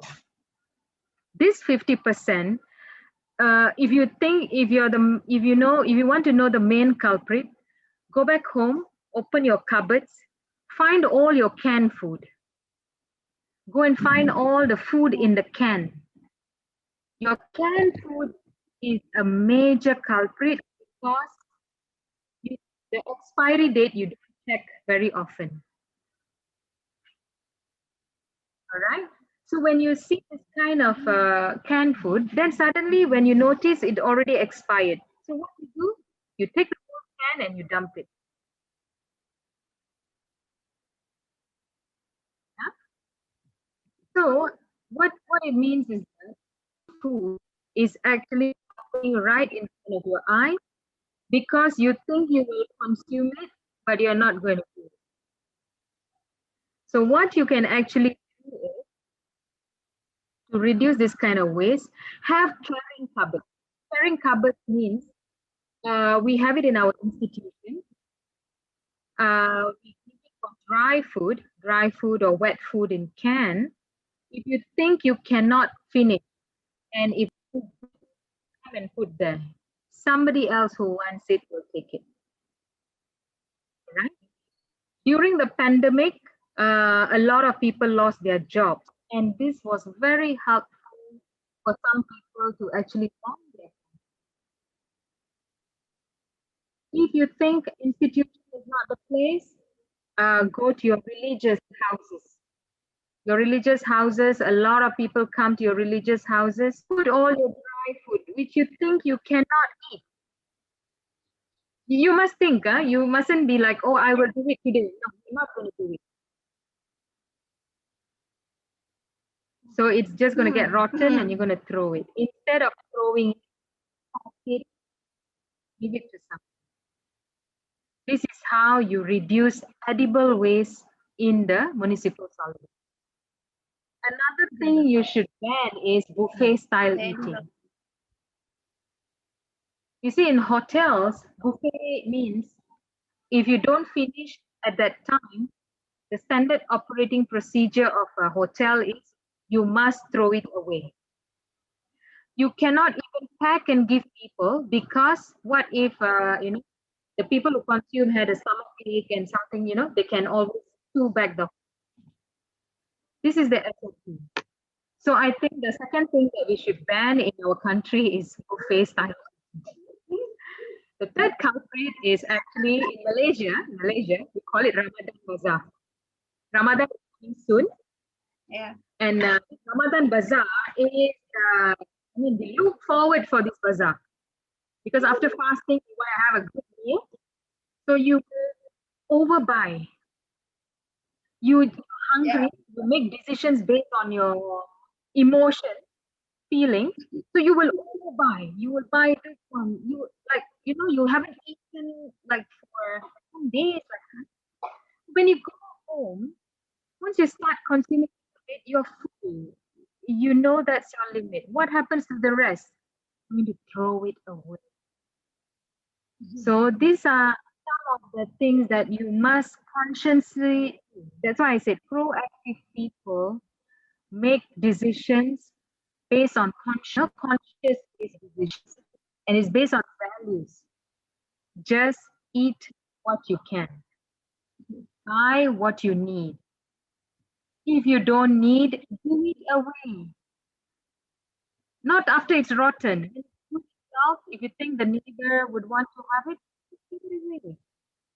People who come and collect garbage in your house, they will be so happy to accept you. Hey, just take it home. They will cook it immediately because probably that is their daily meal.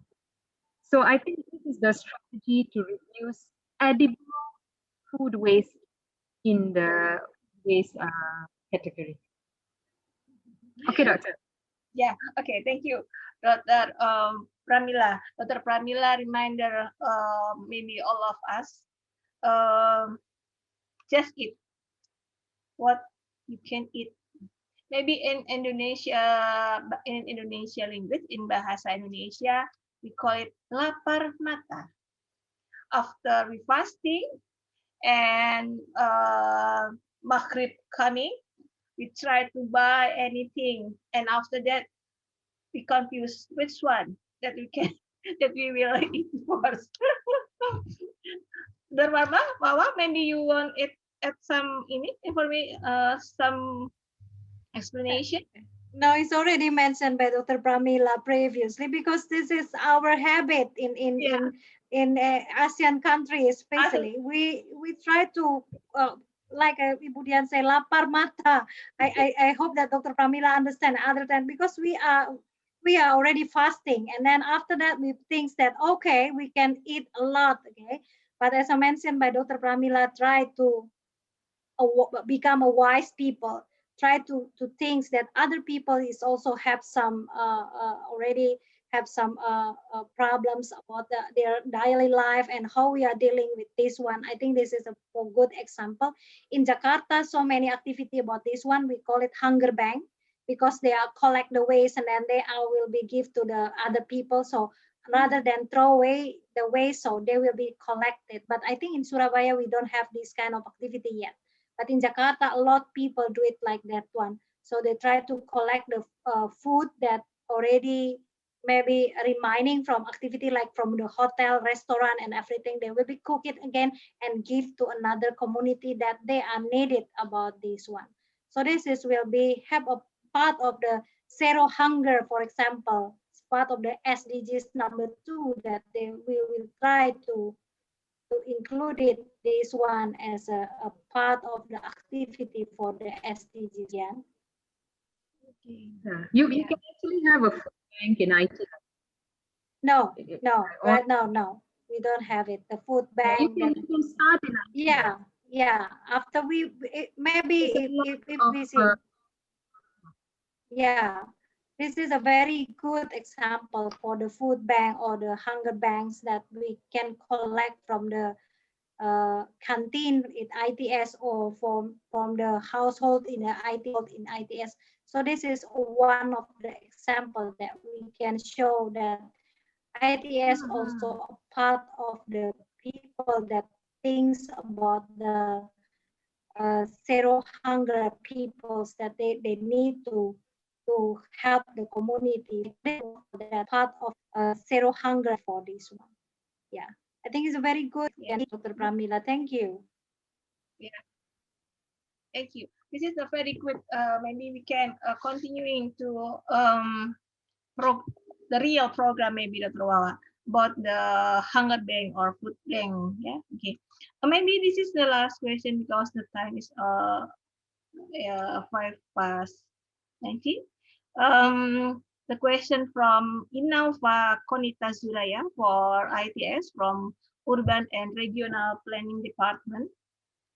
It's related with the Dr. Pramila said before about the we should add value of money, like converting every single plastic we bring into money that you explained before. But from Innova perception, this solution maybe will have a sad effect too. Maybe people will buy more plastic product because they think that they can get money from it. Thank you. Maybe okay. It's true. Sometimes when you put in money value, it can have two ways. You try to put in more and then but the value of money is different. When you buy, the plastic value is different. When you're selling, the plastic value is not. In the time that we're trying to get whatever produced based on petroleum-based, this is where the industry starts using biodegradable plastic. This is the opportunity for industry innovation. All the products produced, everything should go into biodegradable material. So the regulation by the government should be towards that. It's not difficult to do. Yeah, it's not difficult to do. Like government can ban polystyrene-based packaging, food packaging. So it's doable. So what will people do is people will start scavenging. People will start cleaning up. You can see people doing plugging. Plugging is once they are running, jogging, they will start cleaning up collecting recyclables. Why do you think people collect a lot of aluminium when they run events? Because it has a lot of value for money. And waste to energy plants, most of the time, they need a lot of plastic to get that energy that they want. So if the operator can give, if the government tells the operator this should be a part of your to set up a measure, just imagine how much of plastics you're going to clear from the ocean, the rivers. People don't have time buying plastic. They go and find free plastic. And the free plastic is actually lying around everywhere. Yeah. So I think this is how when we transition, it's a good time to transition the old plastic, government new plastic, industries go into new plastic, and I think we can solve a lot of problems based on plastic.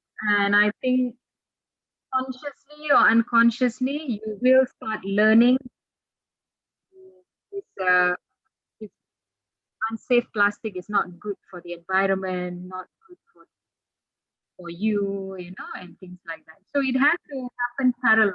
It cannot be you do this one parallel. Government must be also in par with whatever what community wants. And I think you're creating a lot of jobs creation. People who are without any job, without any money, quality of life will improve.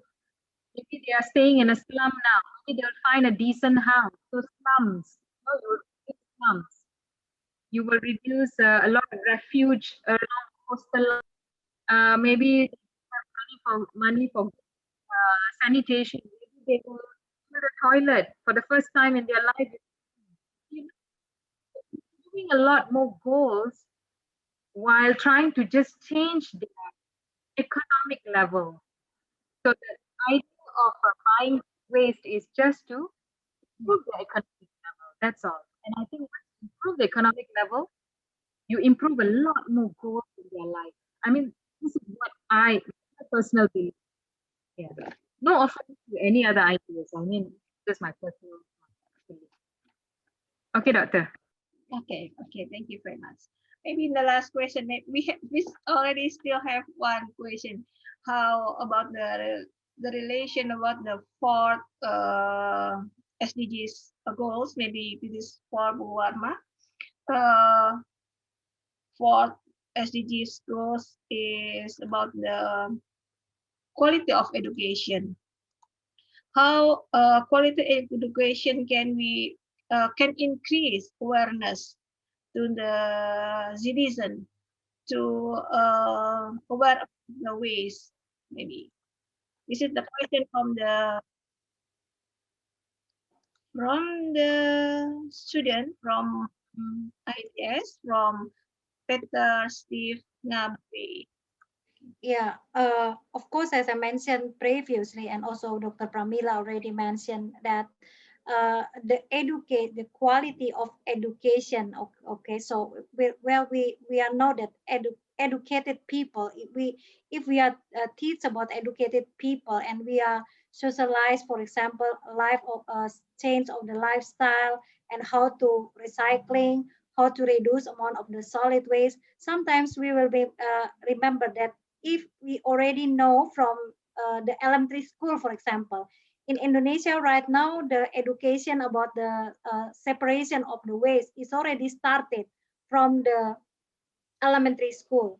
But sometimes we can see that maybe it will have some impact on the people, especially. For example, if your children already asking you, Mother, why you put the solid waste together? We need to separate based on the book as mentioned, and my teacher already mentions also about this one. But the good way, not only talk, okay, not only just talk. This is the best education, but we need to implement it. We try to implement it, people will be see it, and then this is a part of education. Okay, we are not need only for talking something, but we need to implement it something. For example, if we have a good example for the separation process in some area, maybe it will be have some big impact for the people that they would like to or they willing to do the separation process. But first, try to implement it by yourself. Okay, then you can have some confidence that okay, this is can be implemented. Then after that, this is a part of education, and you can educate people. For example, we every years actually maybe in UTM is also similar. Every years we also have the exchange student from other country. For example, we start to 2070. Some of friend from Taiwan and also from Vietnam. Some is come to Indonesia, and at that time we are asking them to teach the elementary school how to separate the waste, because in Taiwan especially they already have a good separation process. And the language is not the barrier, because they can show that how people separate the waste in Taiwan. So this is a good example that they are need to conduct, not to talk. Okay, not only for talking that give some information, but do it directly, and then people will be know how to separate the waste. Because the problem for the solid waste is also separation process, because if we are separate the waste, so it will be more easier to handling. And of course, reduction, recycling, this is also need some example. In Surabaya, we already have some area that can conduct this one. But of course, the willingness of the community, we need to keep the spirit for willingness of the community to conduct this one. Yes, of course, the education is important, but the best education is conducting this one, implementing, not only talking at the class. I think this is my opinion, Ibu Dian.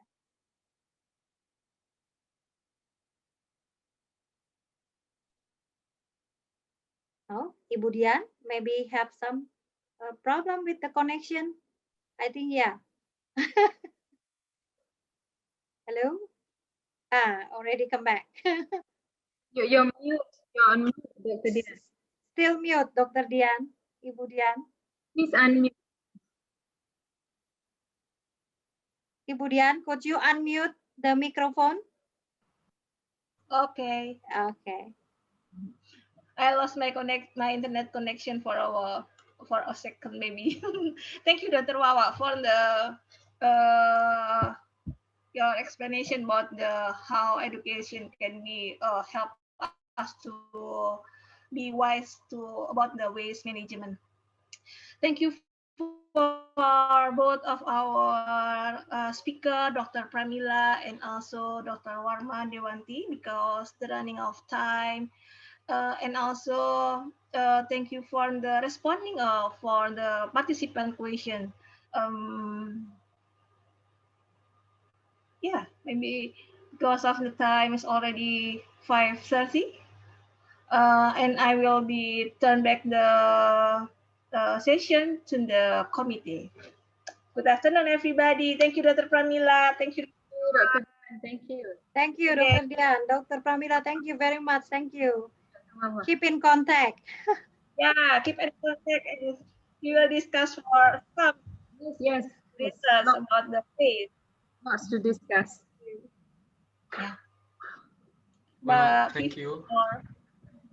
Thank you, Dr. Dian, for conducting this amazing session. And thank you for the speaker, Dr. Pramila and Dr. Wawa, for the excellent lecture today. So to everyone, please give applause to our speakers and moderator by using the Zoom reaction feature. Well, furthermore, we would like to present a certificate to our speaker and moderator today. So the first certificate is presented for Dr. Pramila.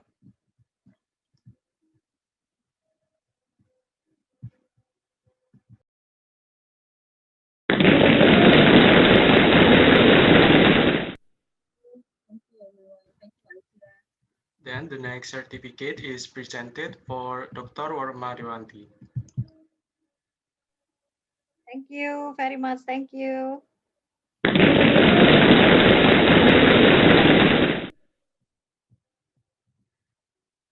And last but not least, the certificate presented for our moderator today, Dr. Dian Saptarini.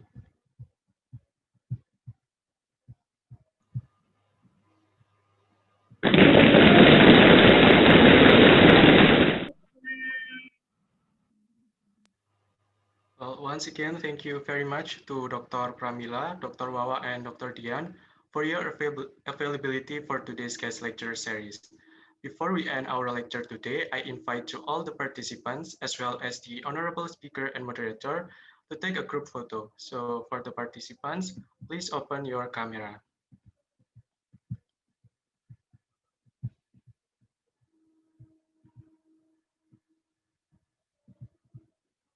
Well, the committee, please help to take photos, starting from the first page. 1, 2, 3, smile. Okay, next page. 1, 2, 3. Great. Well, now we've finished the group photo, and thank you for all the participants. And I want to remind again, please fill the feedback form through the link bit.ly/feedbackgls that you can also see on the Zoom chat room.